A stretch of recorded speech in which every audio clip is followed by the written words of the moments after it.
A'ja Wilson didn't expect her leaked interview to go viral where she got caught talking with NBA players and saying the quiet part out loud.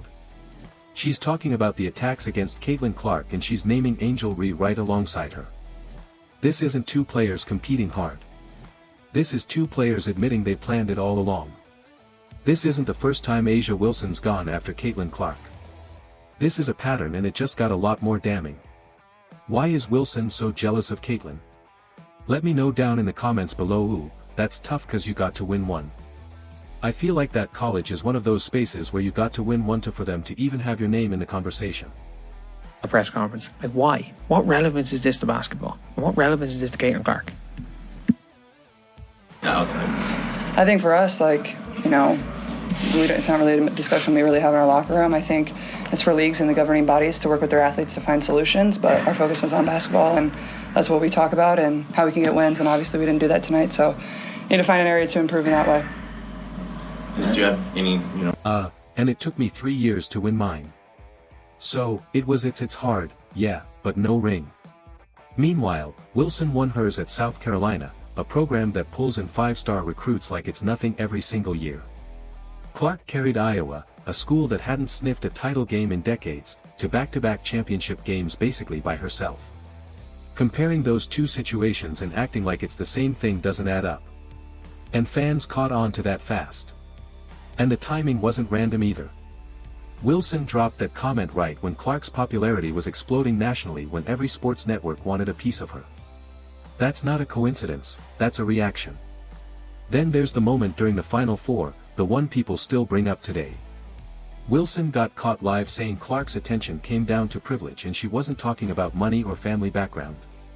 She said, "Us as black women, Paige reminds me a lot of like not really about me." She knows how her privilege has gotten her to that point. But like she understands her privilege and like pushes her over the top in a sense. It reminds me a lot of you. And I think and I mean that's a compliment. This isn't surprising since she already said Caitlin Clark was only popular because she's white. First of all, why are you immediately looking at someone based on their race or level of privilege? Why not look at someone's skill set or their character? She's tying Clark's whole rise to race, not to basketball. And she didn't stop there either. In a separate interview with the Associated Press, she said, "I think it's a huge thing. I think a lot of people may say it's not about black and white, but oh me, it is." She added that black women are still going to be swept underneath the rug and that it boils my blood when people say it's not about race because it is. Now look at what Clark was actually doing on the court during this stretch. She's selling out arenas on the road as a college kid. Something almost nobody in women's college basketball had ever done consistently. Her games are pulling in TV numbers that outdraw a lot of pro sports. The Wall Street Journal straight up called her the GOAT of TV ratings. Estimates put her economic impact on the state of Iowa alone at $82 million. That's one player in college moving numbers like that. So when Wilson says privilege and the actual data says record-breaking performance and skill, the comment doesn't hold up. It just looks worse the more you look at it. Compare that to how other veterans handled Clark's rise. Kelsey Plum praised her. Wilson built this narrative piece by peak years before Clark ever put on a WNBA jersey. And that early groundwork is exactly what carried straight into the money once Clark turned pro. Here's something people forget. Wilson already had a shoe deal with Nike before Clark signed a single pro contract. The A1 was already in development, already promised, already hers. So, when Clark signed her own deal, an 8-year, $28 million contract that became the largest shoe deal in WNBA history, Wilson's reaction didn't make sense on the surface. She turned it into a month-long campaign about being overlooked, posting cryptic lines like, "What's delayed isn't denied." Like, she was the one getting snubbed. Except she wasn't getting snubbed at all. She already had the deal. She just didn't have Clark's deal. I kept thinking the best player in the league should have her own shoe. Not just about shoes. It's you think, that's the part that gets lost. This wasn't Wilson watching a rookie get something she'd never have. This was Wilson watching a rookie outperform her financially in year one and having to sit with that in public. Rachel Dida, a sneaker analyst, went as far as saying Clark's deal actually undervalued her. That she should be making $28 million a year, not over 8 years given what she's doing for the sport. Nick DePaula predicted Clark's signature shoe could turn into a $150 million business on its own.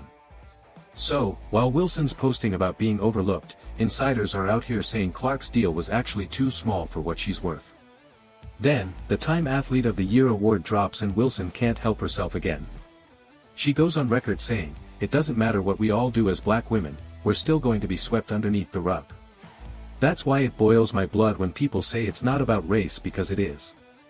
That's a direct shot at Clark's win, framing it as race instead of merit. But look at what Time actually bases that award on. Clark broke the all-time NCAA scoring record, men's or women's. She's the reason WNBA viewership and attendance numbers exploded across the league. She's the most powerful female athlete in the world by every measurable business standard. None of that is about skin color. That's about record books and TV contracts. And Wilson's comment falls apart the second you check the numbers. And it didn't stop at shoes and awards. Clark started pulling in $100,000 per speaking engagement, booked for events like the Long Island Association's Fall Conference, the kind of high-level corporate rooms most athletes never get invited into. Wilson's camp leaked that she charges $110,000 for her own appearances, just slightly higher, like it was some kind of statement. Except nobody was booking Wilson at that rate the way they were booking Clark. It read less like confidence and more like keeping score. Look at the Forbes numbers because they don't lie. In 2025, Clark landed at number 4 on Forbes' list of the most powerful women in sports. Wilson landed at 15. Clark's rookie season alone brought in an estimated $8.1 million between Nike, Gatorade, and Wilson. Forbes called Clark the spark that lit the match that set women's sports on fire. That's not a race thing. That's a business thing. And Wilson's name wasn't anywhere near the top of that list despite being a 4-time MVP. Stack all of it together, the shoe complaints, the Time comment, the speaking fee leak, and you stop seeing random incidents. You start seeing someone tracking Clark's every business move and reacting to it in public every single time. Wilson wasn't upset about being ignored. She was upset about being outperformed by a rookie who hadn't even played a WNBA game yet, and she knew exactly what the numbers said about her. So, what happens when that kind of resentment stops staying in interviews and starts showing up in how hard she plays against Clark on the court? Wilson sat down on all the smoke with Matt Barnes and Steven Jackson. And what came out of that conversation is why fans are still sending this clip around. The hosts brought up the Angel Reese and Clark mix-up from the 2023 Final Four, and Jackson said the quiet part out loud. Then Wilson jumped in laughing and said, "I feel like that's like the unwritten Hooper rule." Listen to that again. She's calling it a rule. Not an accident, not a heat-of-the-moment thing. A rule players follow on purpose. This wasn't framed as tough defense or normal playoff intensity. This got framed as a strategy, something players agree on before the ball even goes up. And Wilson's the one confirming it exists. She didn't correct Barnes or Jackson. She didn't push back on the idea. She laughed and added her own line to it. That's the difference between getting asked about physical play and actually admitting there's a plan behind it. And here's why it slipped instead of coming across calculated. Podcasts like that run loose. Guys are laughing, trading stories. Nobody's thinking about clips getting pulled and posted 3 separate times online. Wilson wasn't sitting across from a reporter with a mic in her face. She was hanging out with 2 retired NBA players who created that exact space for players to say things they wouldn't say in a press conference. Given everything Wilson's already said publicly, this isn't shocking, it's confirmation. She questioned Clark's championship resume in college. She called her privileged on a hot mic before this one. She said Clark's Time Award came down to race. Every one of those moments primed people to believe the next comment, and this one landed exactly where fans expected it to. The WNBA's response has been silence, plain and simple. No statement from the league, nothing from the Aces, nothing from Commissioner Kathy Engelbert, despite the clip racking up views for weeks. Compare that to how fast leagues usually move on player conduct issues. And the quiet here says a lot on its own. Now, line that up with what actually happened on the court. Clark got hip checked, poked in the eye, and struck in the throat. Incident serious enough that 11 lawmakers sent a letter to Angel Reese demanding an investigation, writing that these plays go far beyond routine physical play. Once you put Wilson's podcast comments next to those specific incidents, it stops looking like rough basketball and starts looking exactly like what she described, a plan. Caitlin Clark at number 6. So there you have it. She finished number 6. There is not another women's basketball player on this list. So when y'all try to have these nonsense conversations about, who's the face of women's basketball? I mean come on. It's not rocket science. This is not hard to figure out. Caitlin Clark is the face of female of the WNBA clearly, but Caitlin Clark's damn near the face of basketball, period.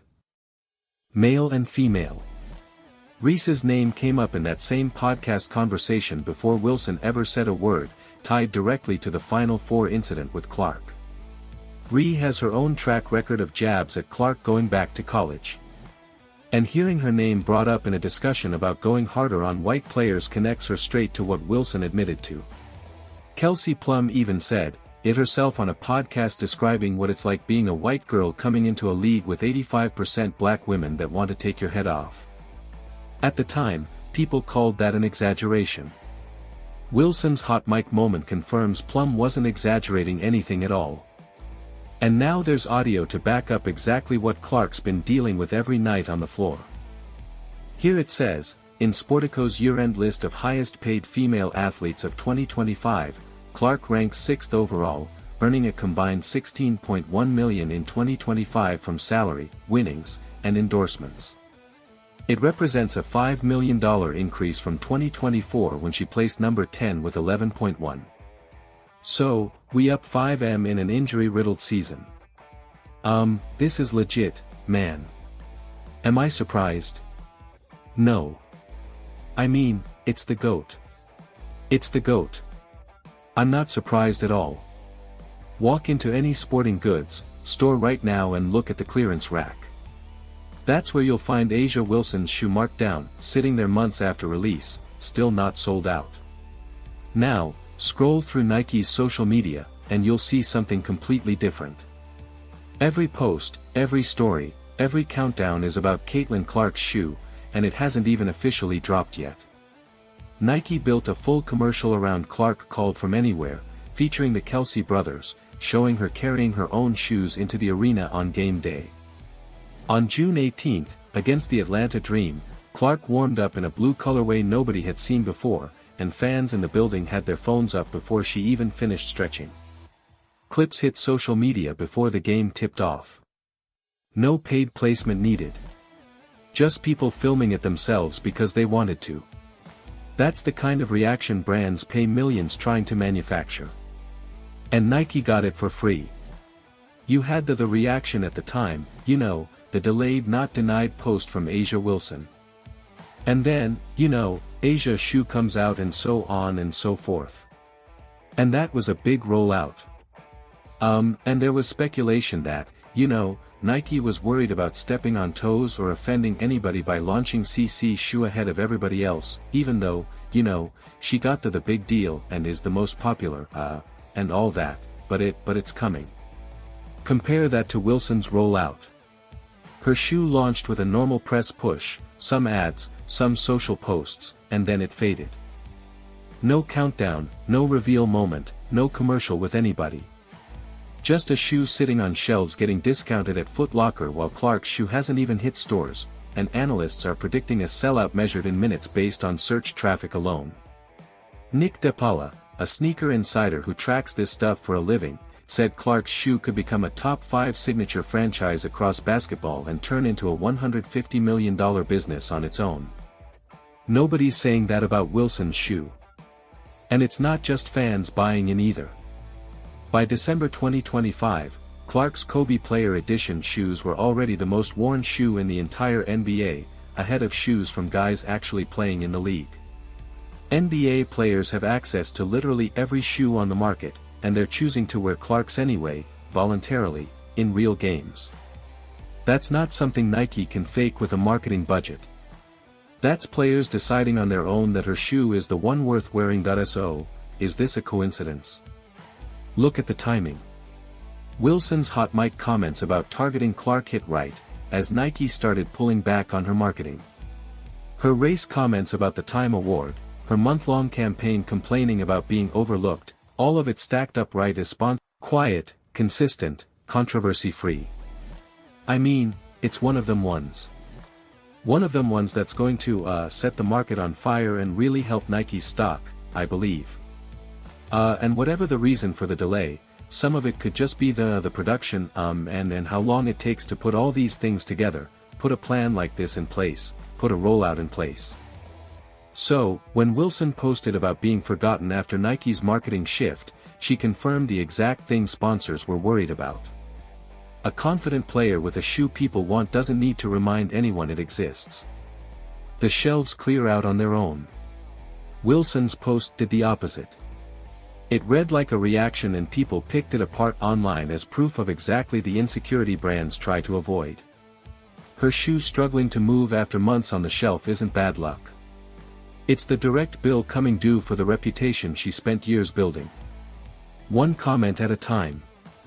None of this was ever really about basketball. It was about money, ego, and a league scrambling to handle a hierarchy shift nobody predicted moving this fast. Wilson's shoe sits discounted while Clark's hasn't even dropped yet. And that gap says everything. Keep watching. Keep calling out the double standards because the tape and the numbers already told you everything Wilson wouldn't. Why is Wilson so jealous of Caitlin?